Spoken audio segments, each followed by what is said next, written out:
welcome to another episode of C10's Garage. So today what we're talking about is trimming windscreens for the Hayabusa. You can also apply this to other motorcycles if needed. So what we have here is a Power Bronze tall double bubble dark windscreen. We have a zero gravity double bubble dark windscreen. This one has been trimmed here previously by me. I am actually changing to the Power Bronze because it's about 1.5 inches taller, or about 35 millimeters taller than the zero gravity. So you're going to see this painter's tape here, and what this is what I've already marked up. And I'm going to show you how to trim it with some tools.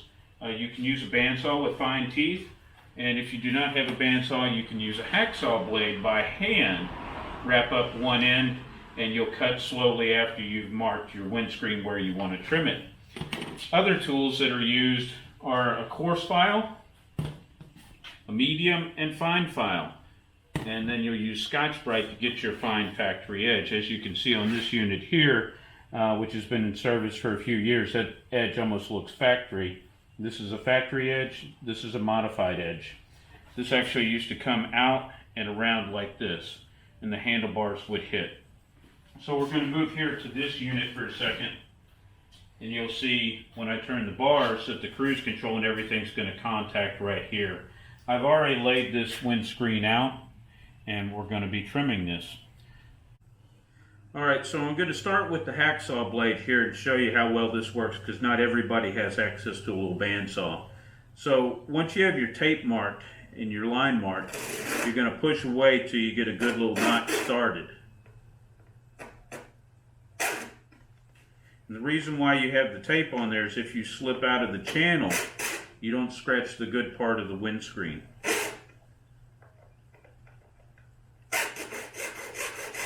The important thing is no real pressure with the blade. You're just letting the teeth do the cutting itself. I'm already 3/16 of an inch in.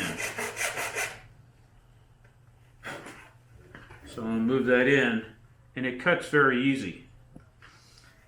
Now at this point, now that I've got the channel, I can reverse it, and I'm going to pull this into my chest, and I'm going to hold it with my fingers like so. So now I can see the line.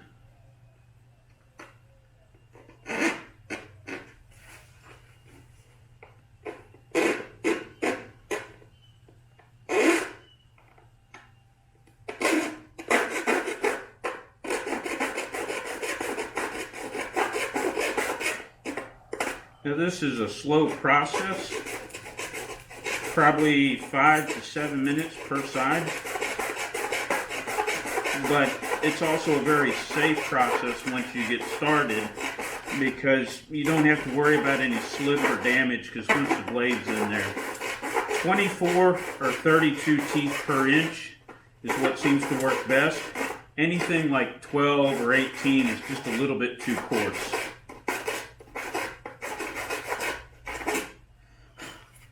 And you can see we're already 1/4 inch in, and we're following the painter's tape line.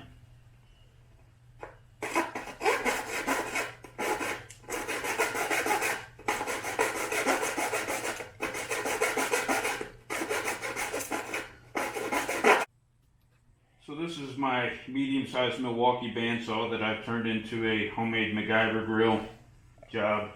I put a little bit of painter's tape here on the pad so I don't scratch the unit, and I use a zip tie to lock it on. So I'm going to show you the method for actually cutting one ear off using a bandsaw.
So now that we've cut it, you'll see everything's not exactly perfect on both sides, and we need to actually smooth this out.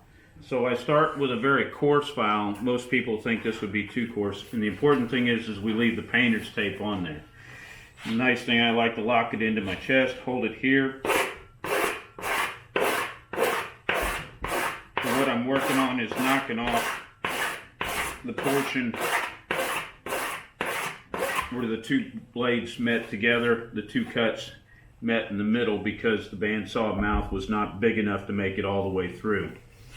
You can also use the coarse end to put a slight roll, like they do on the factory edge. The important thing is not to get too crazy, too fast, too aggressive. Not slipping off and stabbing your windscreen like that.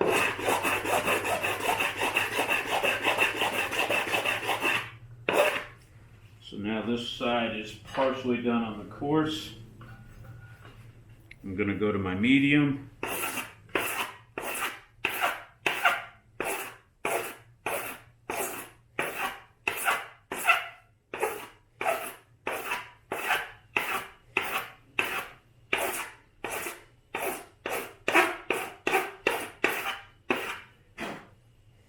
Fine.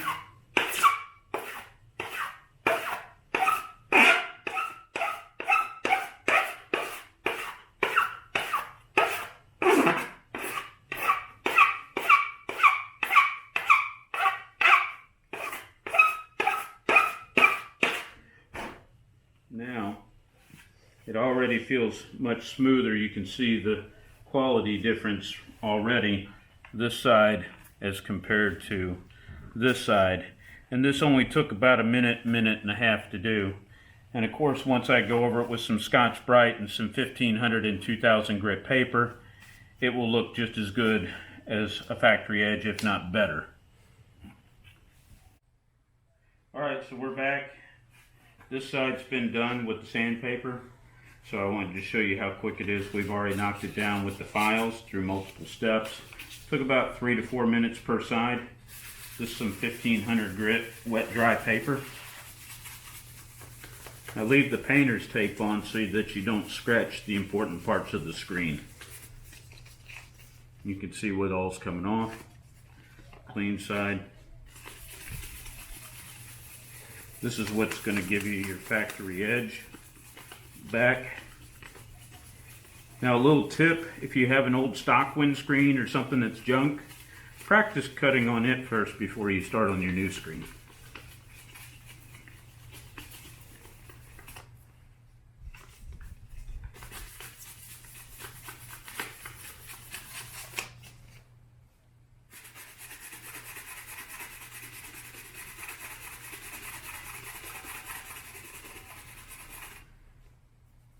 And as you can see, a nice clean edge on it. Don't worry about all the dust. This is going to get everywhere. The quick thing to do about this, it's real nice. Compressed air is your friend. Don't bother trying to wipe it off with a rag.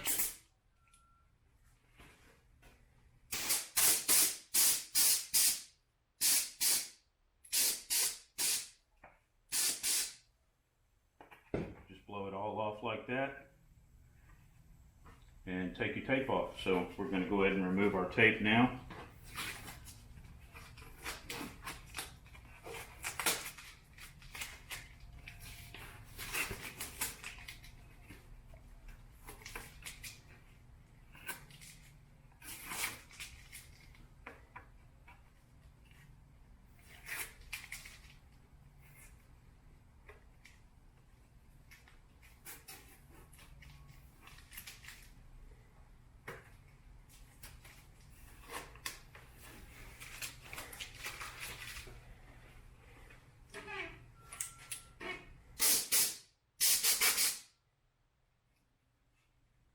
There you have it. Nice clean edge.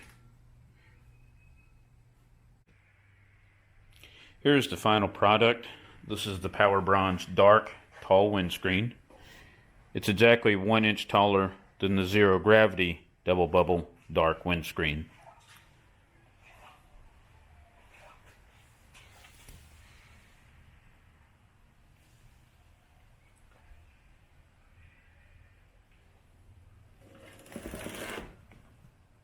We have plenty of clearance.